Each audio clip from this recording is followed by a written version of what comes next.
Bismillahirrahmanirrahim. Assalamu alaikum students of class 9. So now we are going to start our English lecture of 8th June and today is Monday. Now it's time to start our grammar portion and the topic which we are going to discuss today is clause. So before proceeding towards our topic, it's important to know that we have the basic knowledge of what is clause. Clause क्या होता है? Clause basically आपके पास एक ऐसा जुमला होता है जो कि आपको कोई सेंस करने का होता है. अब जो सेंस है आपके पास, अगर आप इंग्लिश में कोई भी सेंटेंस देखें तो उसमें जो आपके पास वर्ड्स होते हैं उनको इस तरह से फॉर्मेट किया जाता है कि वो एक प्रॉपर सेंस करने का होता है. फॉर एग्जांपल, हम अगर कोई भी इंग्लिश में सेंटेंस लेते हैं तो उसके अंदर जो हमारे बेसिक कंपोनेंट्स होते हैं वो कौन से होते हैं? Subject, verb, object. जो उसके बाद हमारे पास जो बेसिक कोर होता है सेंटेंस का वो होता है वर्ब. अगर वर्ब जुमले में है तो it's mean that you are facing a sentence, you are facing a clause. अब जहाँ पर क्लॉज की बात आती है तो हमारे पास हम कहते हैं कि क्लॉज जो है सेंस तो कन्वे कर रहा है, लेकिन यहाँ पर हम कहते हैं कि sense could either be complete और इनकम्प्लीट. अब वो सेंस आपके पास कंप्लीट भी हो सकती है, वो सेंस हो सकता है इनकम्प्लीट हो. Basically they are group of words which convey a sense. Clause क्या है?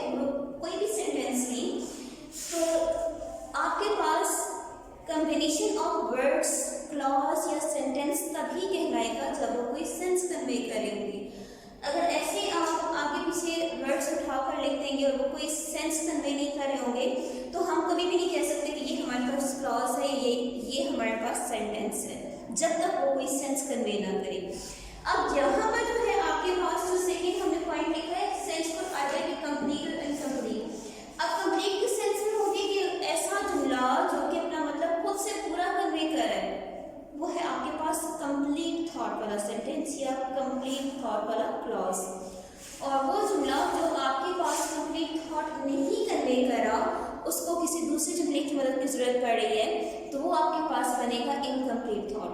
अब ये इनके थॉट्स के ऊपर ही, इनकी कंप्लीशन और इनकम्प्लीशन के ऊपर बेस्ड करते हुए हम क्लॉजेस को दो टाइप्स में डिस्ट्रीब्यूट करते हैं. आपके पास पहली जो आती है डिपेंडेंट क्लॉज और सेकंड वन हम लेते हैं इंडिपेंडेंट क्लॉज. अब जो इनकी डिवीजन है, बेसिक जो डिवीजन है डिपेंडेंट और इंडिपेंडेंट होने में, वो बेस ही इस कॉन्सेप्ट के ऊपर कर रही है, आइदर इट इज कंप्लीट और इनकम्प्लीट. जब हम लेते हैं डिपेंडेंट क्लॉज को तो उसको हमने दूसरा नाम दिया है सबऑर्डिनेट क्लॉज. हमने क्या इसका फर्स्ट पॉइंट उठाया है कि dependent clause is also known as subordinate clause. Subordinate, अब देखिए आप कहते हैं कि ये हमारा सबऑर्डिनेट है, मीन हमारी मदद करने वाला है, जिसको हमारी मदद की जरूरत होती है, लेकिन वो बंदा या वो ऐसा एलिमेंट जो खुद से अपना काम नहीं कर सकता. अब सबऑर्डिनेटर्स के साथ में आप देखेंगे कि कोऑर्डिनेटर्स होंगी. इसी तरह से सेंटेंसेस को जब हम लेते हैं तो इनको भी हम कहते हैं कि एक सबऑर्डिनेट सेंटेंस है और एक कोऑर्डिनेट सेंटेंस है. सबऑर्डिनेट सेंटेंस यानी वो जो कि दूसरे के ऊपर डिपेंड कर रहा है, खुद से कोई मतलब कन्वे नहीं कर रहा होता. अब देखिए आप कहेंगे कि ऐसा कौन सा जुमला है जो मतलब पूरा मतलब ही नहीं दे रहा, तो जुमला कैसे मतलब नहीं दे रहा, कंप्लीट मतलब नहीं दे रहा, लेकिन उसके अंदर वर्ब है, उसके अंदर प्रेडिकेट है. अगर प्रेडिकेट है तो it's mean that this is a sentence. अब ये जरूरी नहीं है कि कंप्लीट है या अनकंप्लीट है.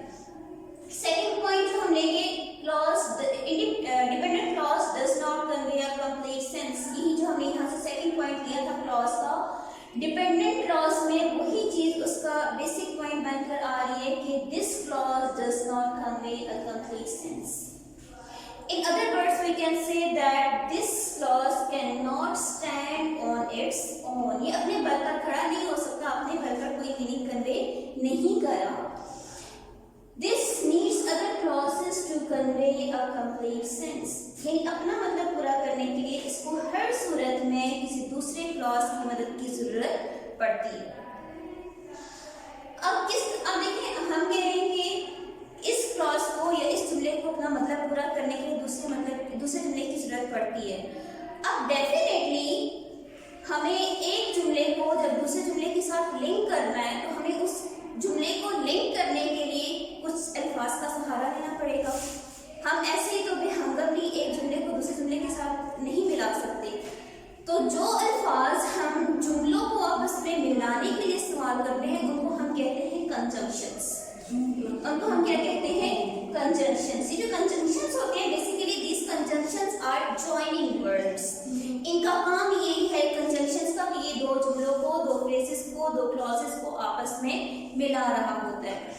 अब जहां पर हम यहाँ पर डिस्कस करें अपने डिपेंडेंट क्लॉज, तो डिपेंडेंट क्लॉज जो ऐसा जुमला जो अपना पूरा मतलब नहीं दे रहा, उसने जब किसी दूसरे जुमले के साथ मिलना है अपना मतलब पूरा करने के लिए, तो आपने यूज करनी है सबऑर्डिनेट कंजंक्शंस। अब जो आपको नोट्स यहाँ पर गिवन है, हम आपको प्रोवाइड किए हैं स्कूल की तरफ से, उसमें प्रॉपर एक टेबल बनाया हुआ है जिसमें आपको गिवन है कोऑर्डिनेटिंग कंजंक्शंस कौन कौन से होते हैं, कौन कौन से सबऑर्डिनेटिंग कंजंक्शंस होते हैं, उसमें कंजंक्शन का प्रॉपर यूसेज भी मिला हुआ है आपको। और ये आपको हमारा नेक्स्ट लेक्चर होगा इंशाल्लाह, उसमें भी कंजंक्शन का जो कॉन्सेप्ट है वो आपको क्लियर दूंगी। तो यहाँ पर आप जो देख रहे हैं आपके पास ये सेंटेंस है Asif pledge hockey. Asif pledge hockey, ये सेंटेंस है, ये इंडिपेंडेंट क्लॉज है, इसको किसी दूसरे जुमले की जरूरत नहीं पड़ रही। इसके बाद जो आपके पास ये आ रहा है वर्ड एज, ये है सबऑर्डिनेटिंग कंजंक्शन।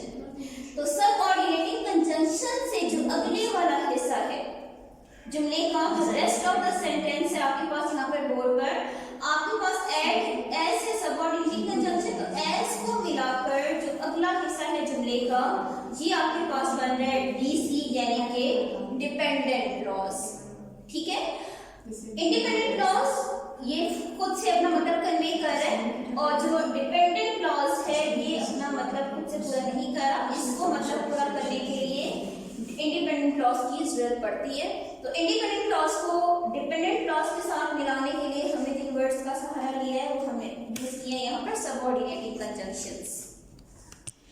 इसके बाद में अब यहाँ पर जब डिपेंडेंट क्लॉज का कॉन्सेप्ट पूरा होता है तो हम इसके बाद मूव करेंगे इंडिपेंडेंट क्लॉज की तरफ। तो इंडिपेंडेंट क्लॉज क्या होता है? अब देखिए नाम ही आपको बता रहा है इंडिपेंडेंट, खुद मुख्तार, किसी दूसरे की जरूरत नहीं है, किसी दूसरे जुमले की जरूरत आपको नहीं, या इस जुमले को इंडिपेंडेंट क्लॉजेस को कंप्लीट थॉट वाले सेंटेंसेस को अपना मतलब पूरा करने के लिए किसी दूसरे जुमले के सहारे की जरूरत नहीं होती।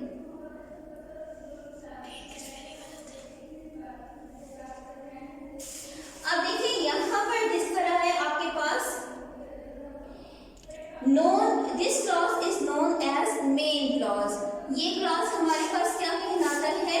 मेन क्लॉज कहलाता है, यानी कि ऐसा जुमला जो कि ऐसा जुमले का वो हिस्सा जो आपके पास सेंटेंस, हम कह सकते हैं कि it is a core of the sentence. This group of words is the core of your sentence. अब यहाँ पर इसका जो मेन आपके पास जो बेसिक पॉइंट है, दिस कन्वे कंप्लीट सेंस। अब यहाँ पर हमने क्या किया डिपेंडेंट क्लॉज में कि this clause does not convey complete sense, on the other hand independent clause convey complete sense. अब जहाँ पर हमने जिक्र किया था डिपेंडेंट क्लॉजेस को मिलाने के लिए, तो मैंने आपको कहा था कि वो वर्ड्स जो कि हम डिपेंडेंट क्लॉजेस को मिलाने के लिए या इंडिपेंडेंट को डिपेंडेंट क्लॉज के साथ मिलाने के लिए हमें जिन वर्ड्स का सहारा लेना पड़ता है उनको हम कहते हैं सबऑर्डिनेटिंग कंजंक्शंस। तो जब भी आपको दो इंडिपेंडेंट क्लॉजेस को मिलाना है, जब भी आपने एटलीस्ट दो इंडिपेंडेंट क्लॉजेस को मिलाना है, तो उसके लिए आपको जिन वर्ड्स का सहारा लेना पड़ता है वो होते हैं कोऑर्डिनेटिंग कंजंक्शंस। जैसे बट हो गया, एंड हो गया, बिकॉज हो गया। अब ये जो डिफरेंट आपको एक पूरा प्रॉपर टेबल बना के दिया है, आपके नोट्स में भी गिवन है, और जो हमारा नेक्स्ट टॉपिक चलेगा कंजंक्शन का प्रॉपर जो टॉपिक होगा उसमें भी आपको क्लियरली ये कंजंक्शन का इस्तेमाल, कंजंक्शन का क्या इनका डिफरेंस होता है और कौन से वर्ड्स को हम कोऑर्डिनेटिंग कंजंक्शंस में इंक्लूड करते हैं, किन वर्ड्स को हम सबऑर्डिनेटिंग कंजंक्शन कहते हैं, इनका इस्तेमाल कैसे होता है, ये सारा जो मटेरियल है या जितना कॉन्सेप्ट है ये आपको इंशाल्लाह कंजंक्शन वाले टॉपिक में भी क्लियर हो जाएगा। अब यहाँ पर जो हम बात करें आईसी और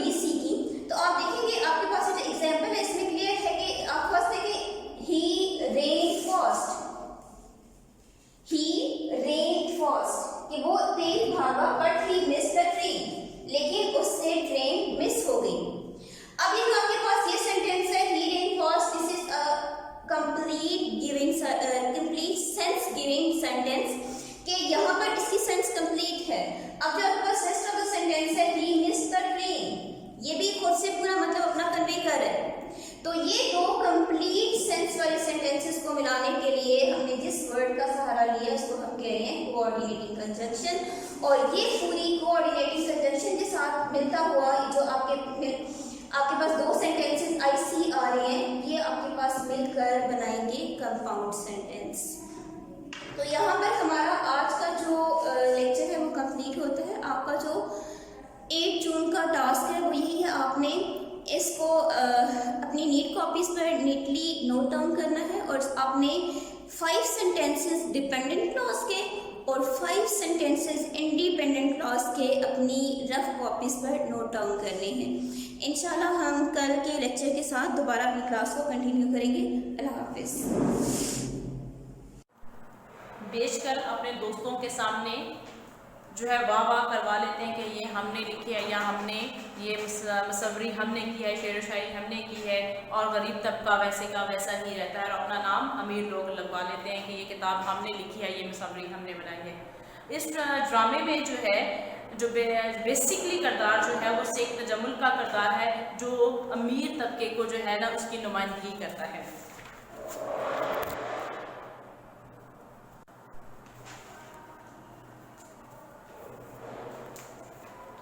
शहर का एक मालदार शख्स शेख तजम्मुल एक गुमनाम मुसव्वर अख्तर को अपनी कोठी में ले जाता है और इससे अपनी कोठी का एक कमरा किराए पर देता है और इसे कहता है कि ये एक स्टूडियो बना ले जहाँ पर वो मुसव्वरी कर सकता है। शेख तजम्मुल जो होता है वो अख्तर की ज़रूरत ज़िंदगी जो है वो पूरी करता है, मतलब उसको अच्छी इनकम फ्राहम करता है, देता है, जिससे वो अपनी जितने भी ज़रूरत ज़िंदगी है अख्तर वो पूरी करता है। शेख तजम्मुल के ख्याल में अख्तर इस कमरे में बैठकर तस्वीरें बनाता है। शेख तजम्मुल का ख्याल होता है कि जो अख्तर है इस कमरे में बैठकर जो है वो तस्वीरें बनाता है।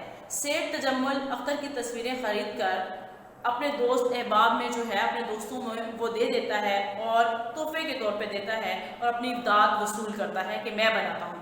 एक दिन जब शेख तजम्मुल उसे कहता है कि जो अख्तर तुमने एक तस्वीर बनाई थी वो उसको पहला इनाम मिला है, तो अख्तर शेख तजम्मुल पर इस हकीकत का इंकिशाफ करता है कि जितनी तस्वीरें भी आज तक शेख तजम्मुल ने अपने दोस्तों को दी हैं और इनमें से एक भी मेरी नहीं है। अख्तर उसे ये हकीकत अयां करता है, ये बताता है कि जो भी सारी तस्वीरें मैं आपको देता हूँ बनाकर, बेसिकली वो मैं नहीं बनाता हूँ, ठीक है। ये वो शेख तजम्मुल को बताता है ये सब तस्वीरें मैं न्याजी से ख़रीद कर देता हूँ। बेसिकली तस्वीरें बनाने वाला मुसव्वर जो होता है वो न्याजी होता है और अख्तर जो है वो न्याजी से तस्वीरें लेकर शेख तजम्मुल को फ़रोख्त करता है और शेख तजम्मुल जो है एक मालदार इंसान है जो तस्वीरें अपने दोस्त और अहबाबों को अहबाब जो है उनको बेचकर ये बताता उनको तोहफे के तौर पे देता है और अपनी वाह वसूल करता है। और शेख तजम्मुल से जो रुपया पैसा या जो भी इनकम मिलती थी अख्तर को उसके बदले वो क्या करता था कि अपने मसाइल हल कर लिए इसने, जो भी जो घर की ज़रूरत ज़िंदगी थी उसकी, वो घरेलू ज़िंदगी में जितने भी मसाइल थे उसके पैसों से वो क्या कहता अपने घर के मसाइल हल करने लग गया। इस दौरान न्याजी की खुदकुशी की खबर सुनते ही अख्तर शेख तजम्मुल को कातिल करार देता है। जब अख्तर शेख तजम्मुल को ये एहसास दिलाता है कि इसकी वजह से इसका दोस्त न्याजी मौत से दोचार हुआ है, शेख तजम्मुल अपने मुलाजिम रऊफ से कहता है कि वो अख्तर को धक्के देके घर से बाहर निकाल दे, पागल खाने में फ़ोन करे कि ये पागल जो है इसको आके ले जाए और पकड़ के ले जाएं। यानी कि जब अख्तर शेख तजम्मुल को ये एहसास दिलाता है कि आपने गलत करते जो आप जो कर रहे हैं, जो तस्वीरें आप लोगों ने अपने दोस्तों को दी हैं वो आप गलत किया और उसको इनाम पहला इनाम लगा, तो इसका हकदार जो है वो न्याजी है, आप नहीं है। तो वो अख्तर को कहता है कि वो रऊफ से कहता है अपने मुलाजिम से कि अख्तर को जो है वो घर से निकाल दे, पुलिस को फ़ोन करें कि ये लोगों के लिए नुकसान का बायस बन सकता है, इसीलिए इसको पकड़ कर ले जाएं। शेख तजम्मुल का किरदार और इसका रवैया जो कभी अपनी गलती को तस्लीम नहीं कर सकता है, इसके नज़दीक इंसानी जज्बात और एहसास की कोई अहमियत नहीं है जो नहीं होती है, जो मालो दौलत को ही सब कुछ समझता है। यानी कि शेख तजम्मुल के नज़दीक कोई अहमियत, किसी का कोई एहसास की, कोई जज्बात की कदर नहीं है। सिर्फ उसको इसी चीज़ की अहमियत है कि वो बहुत मालदार है और वो दौलत को ही सब कुछ समझता है। इंसानियत की क्या कदर है, इंसानी कदरें क्या होती हैं, ऐसे अफराद की इसको किसी की कोई परवाह नहीं होती है। यानी कि अमीर बंदे को किसी के एहसास और ख्यालात की कोई कदर नहीं होती है। मालदार और जो होते हैं उनको उनके अंदर इंसानियत नाम की कोई चीज़ नहीं होती है। चुनाचे वो अख्तर की बयान करता सच्चाई पर शर्मिंदगी महसूस करने के बजाय इसे पागल करार देता है। दूसरी तरफ अख्तर का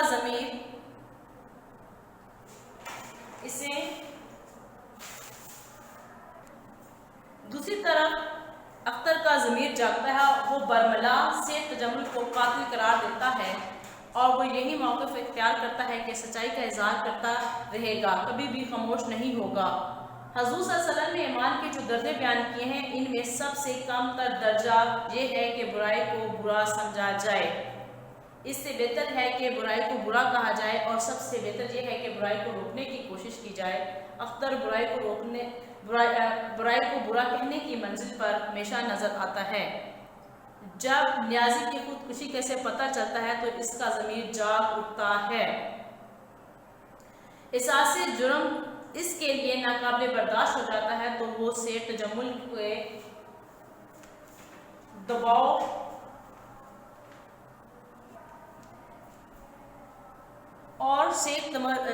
तजम्मुल के दबाव में नहीं आता है और उसके साथ नजरें मिलाकर उसे कहता है कि जब न्याजी कहता है आके कि तुमने जो किया है वो गलत किया है और अपने दिल का सारा गुबार निकालता है।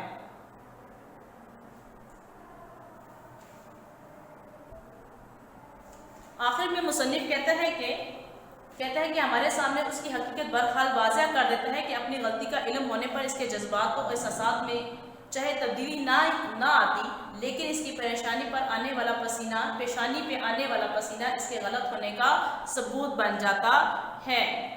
यहाँ ये सबक का खुलासा है। इंशाल्लाह जो है कल वो हम लोग जो है इस सबक के मश्की सवालात करेंगे। अब तक यहीं तक, इंशाल्लाह कल आपसे मुलाकात होगी। अल्लाह हाफ़िज़।